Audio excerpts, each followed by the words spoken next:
کی زندگی پر بھی ہمارا یقین ہے. مطلب یہ بھی ساری چیزیں کس میں آتی ہیں؟ غیب کے اندر آتی ہیں. غیب ہر وہ چیز، یعنی یہ دیوار سے جو پیچھے مجھے کوئی چیز نظر نہیں آ رہی، مجھے میرا ایمان ہے کہ وہ یہ چیز جو ہے وہ موجود ہے.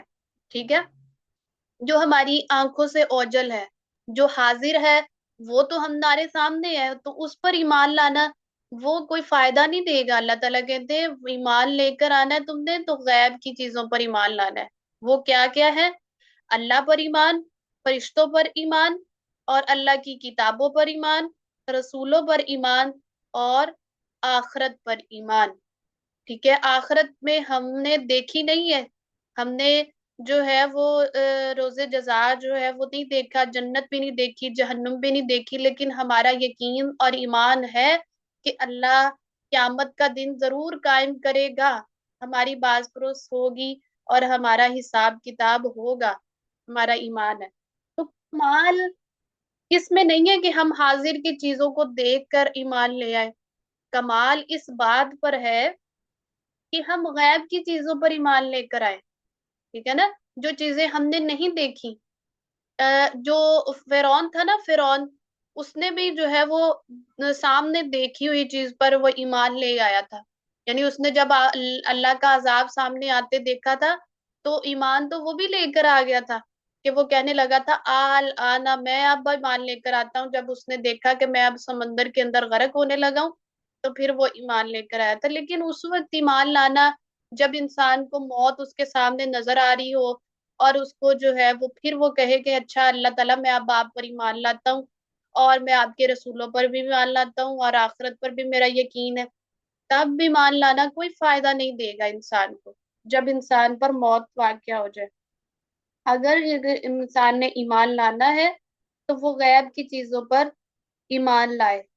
تو اللہ تعالیٰ کہتے ہیں کہ وہ غیب کی چیزوں پر ایمان لائے، اور اس کے بعد اللہ تعالیٰ کہتے ہیں وَيُقِيمُونَ الصَّلَاةَ، یعنی وہ نماز قائم کرتے ہیں. تقوی والوں کی صفات کیا ہوتی ہے؟ دوسری، تقوی والے ایسے ہوتے ہیں کہ وہ غیب کی چیزوں پر بھی ایمان رکھتے ہیں، اور پھر دوسری صفت ان کے اندر یہ ہوتی ہے کہ وہ نماز قائم کرتے ہیں.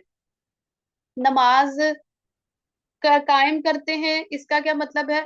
کہ نماز جو ہے وہ بر وقت ادا کرتے ہیں، جماعت کے ساتھ ادا کرتے ہیں، یعنی شرائط اور ارکان کے ساتھ ادا کرتے ہیں. ایک ہوتا ہے نماز پڑھنا، اللہ تعالیٰ کہتے ہیں قائم کرتے ہیں، قائم کر کے دکھاتے ہیں. پڑھنا اور ہے، قائم کرنا اور ہے. تو نماز قائم کرنا کیا ہے؟ اس کے پورے ارکان اور اس کی شرائط کے ساتھ نماز کو ادا کرنا، یہ ہے نماز کا قائم کرنا. تو نماز کے ارکان کیا ہوتے ہیں؟ نماز کے ارکان جو ہیں وہ آپ نوٹ کر لیں. یہ نماز کے ارکان یہ ہوتے ہیں کہ سب سے پہلے تو وقت کی پابندی کے ساتھ نماز ادا کی جائے، کیونکہ نماز جو ہے وقت کی پابندی کے ساتھ اللہ تعالیٰ کہتے ہیں فرض کر دی گئی ہے تم پر. اور اس کے بعد آگے چل کے آپ اس کی دلیل بھی قرآن میں دیکھیں گے. میں قرآن کی آیت آپ کو پڑھاؤں گی تو اس میں اللہ تعالیٰ بتا رہے ہوں گے کہ نماز وقت کی پابندی کے ساتھ فرض ہے.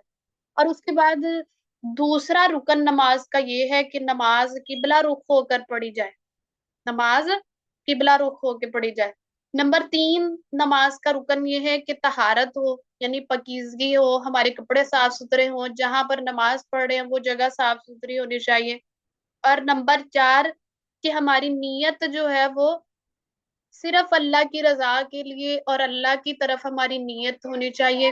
اور نمبر 5 جو ہے وہ طریقہ درست ہونا چاہیے نماز کا. یہ 5 رکن ہے نماز کے. ٹھیک ہے، نوٹ کر لیجئے کہ نماز کا درست ہونا چاہیے. نماز قائم کرنا یہ ہے کہ نماز کو اس کی شرائط اور ارکان کے ساتھ ادا کرنا، یہ ہے نماز کا قائم کرنا. ٹھیک ہے، اور جو ہے نماز جو ہے نا، اللہ کے نبی صلی اللہ علیہ وسلم کے پاس ایک شخص آیا تھا اور اس شخص نے نماز پڑھی.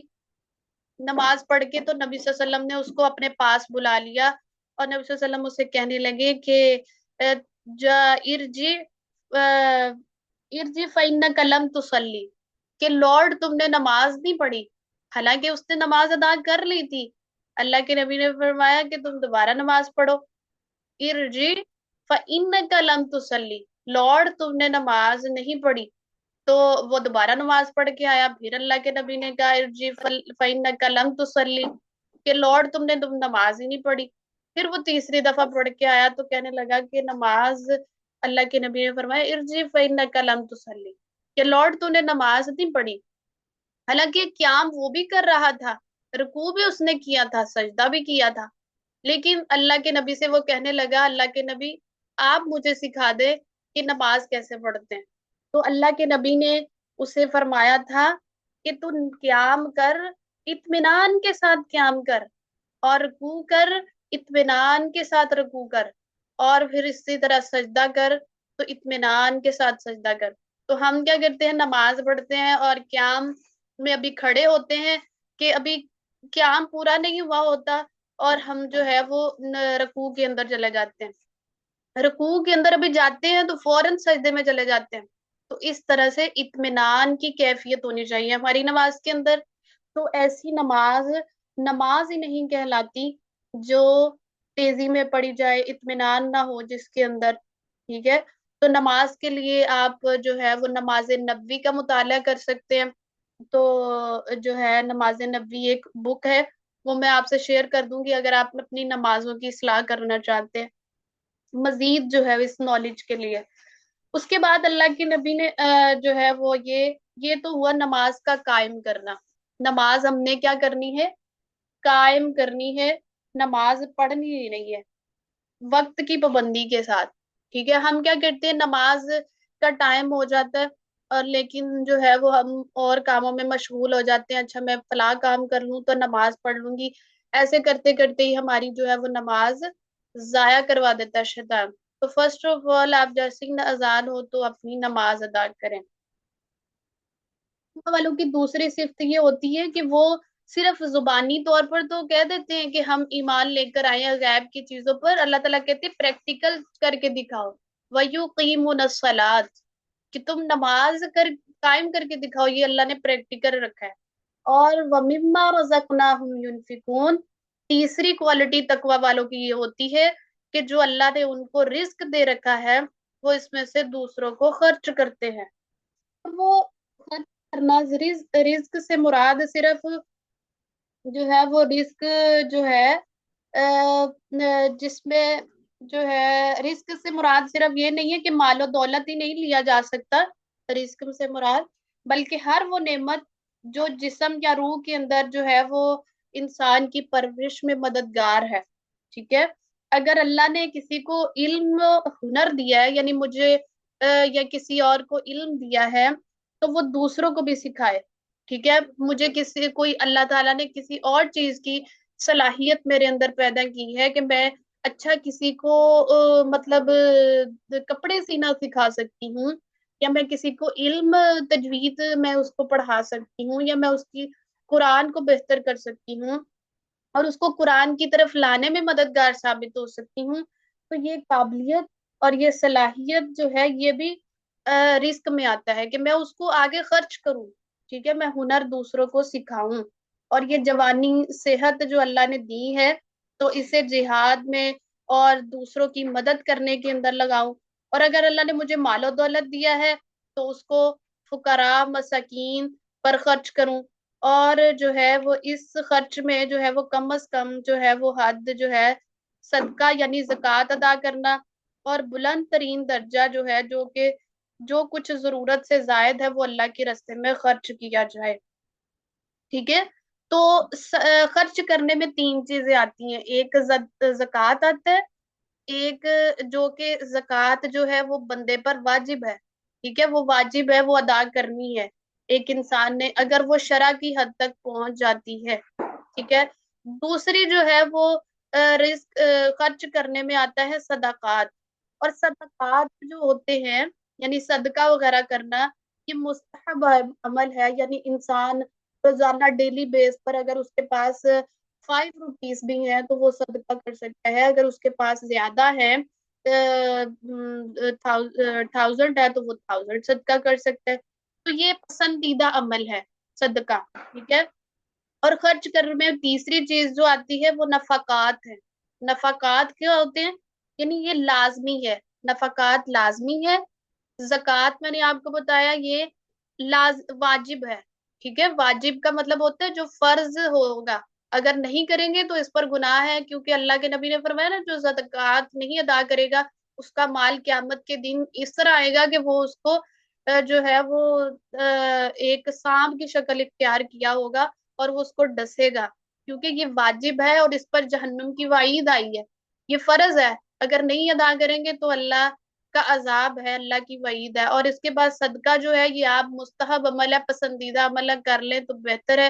اگر آپ کے پاس نہیں گنجائش تو آپ نہیں کریں تو بھی ٹھیک ہے، گناہ نہیں ہے اس پر.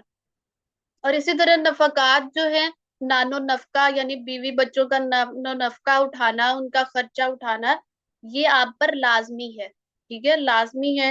اور اس طرح سے یہ تین صورتیں جو کہ متقین کی صفات ہے، اور کہ وہ غیب کی چیزوں پر ایمان لاتے ہیں. ہمارا یقین اور ایمان ہے کہ اللہ رب العزت کی ذات موجود ہے، آخرت ایک دن قائم ہونے والی ہے. اور پھر ہمارا کمال اسی کے اندر ہے کہ ہم غیب کی چیزوں پر ایمان رکھیں. اگر ظاہری طور پر ہم موت کو سامنے دیکھ کر پھر ایمان لے کر آئے تو جیسے فرعون ایمان لے کر آیا تھا وہ ایمان لانا فائدہ نہیں دے گا. اور پھر اس کے بعد یہ یقیمون الصلاۃ کہ آپ نے اپنی نمازوں کی اصلاح کرنی ہے، نمازوں کو وقت کی پابندی کے ساتھ ادا کرنا ہے، اور جو ہے اطمینان کے ساتھ ادا کرنا ہے. اور اسی طرح وَمِمَّا رَزَقْنَاهُمْ يُنْفِقُونَ جو اللہ نے رزق دیا ہے اس کو آگے خرچ کرنا ہے. تو رزق کو خرچ کرنے کے نا ہمارے اندر تین طریقے ہوتے ہیں کہ یا تو ہم رزق میں جو ہے وہ بخل سے کام لیتے ہیں، اور بخل بھی جو ہے وہ اللہ کے نبی نے نہیں پسند کیا. اور اسی طرح یا تو اسراف یعنی بہت زیادہ حد سے بڑھ جاتے ہیں، اور یہ ہمارا اکثر طور پر آپ دیکھیں تو ہماری شادی بیاہ کے موقع پر دیکھا جاتا ہے کیسے اسراف سے کام لیا جاتا ہے. اور اسی طرح پھر تیسری جو ہے وہ رزق خرچ کرنے میں اعتدال سے کام لیا جائے، نہ ہی بخل کیا جائے اور نہ ہی اسراف میں پڑ جائے بندہ کہ حد سے تجاوز کر جائے. تو اللہ تعالی ہمیں یہ متقین کی صفات اپنانے کی توفیق عطا فرمائے، اور ہمیں متقیوں جو ہے وہ متقی جو اللہ سے ڈر کر، اللہ کے جو ہے وہ عذاب سے ڈر کر زندگی بسر کرنے والا ہو. تو ہمیں یہ چیز جو ہے وہ ہمارے اندر تقوی کی صفت پیدا کر دے. ہدایت قرآن سے اسی کو ملے گی جس کے اندر تقوی کا جتنا لیول زیادہ ہوگا. تو یہ آج کے لیے اتنا ہی کافی، 6 منٹ اوپر ہو چکے ہیں. کسی کا سوال ہو تو وہ کر سکتے ہیں.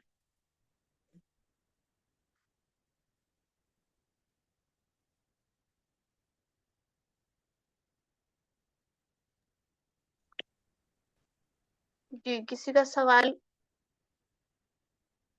جی اسما آپ نے اٹینڈنس لے لی ہے ان کی؟ آج اسٹوڈنٹ صرف 15 ہیں، باقی کہاں پہ گئے؟ ہماری کلاس میں 20 سے 21 اسٹوڈنٹ ہیں تو آج باقی کیوں نہیں آئے؟ جی آپ ہی لے لیں. جزاک اللہ. چلے انشاءاللہ یہ کل جو ہے وہ نیکسٹ 3 صورتیں ہم نے آج پڑھی ہیں، کیونکہ آج اس کا جو ہے وہ تھا کچھ سٹارٹ بھی کرنا تھا تمہید تو سورۃ البقرہ کی، تو کچھ لیپ ٹاپ بار بار جو ہے وہ پرابلم کر رہا تھا. تو کل انشاءاللہ ٹائم سے جوائن کریں گے تو پھر نیکسٹ انشاءاللہ پڑھیں گے. تو آپ نے اس میں سے آج کے جو لیسن میں سے ایک بات آپ نے آگے پہنچانی ہے. یہ ہم نے پہلے دن میں بات کی تھی کہ اپنی آگے جو ہے وہ نبی صلی اللہ علیہ وسلم کا فرمان ہے بلغوا عنی ولو آیا، کہ ایک بات بھی آپ سیکھیں تو اس کو آگے پہنچا دینی ہے، وہ بے شک آپ کسی سے بھی شیئر کریں. اور آج کے لیسن سے عملی بات انشاءاللہ کل آپ سے پوچھی جائے گی کیا سیکھا. اور ٹھیک ہے پھر کلاس آف کر لیتے ہیں. سبحانک اللہم وبحمدک نشہد ان لا الہ الا انت نستغفرک ونتوب الیک. الہی آمین. السلام علیکم ورحمۃ اللہ وبرکاتہ.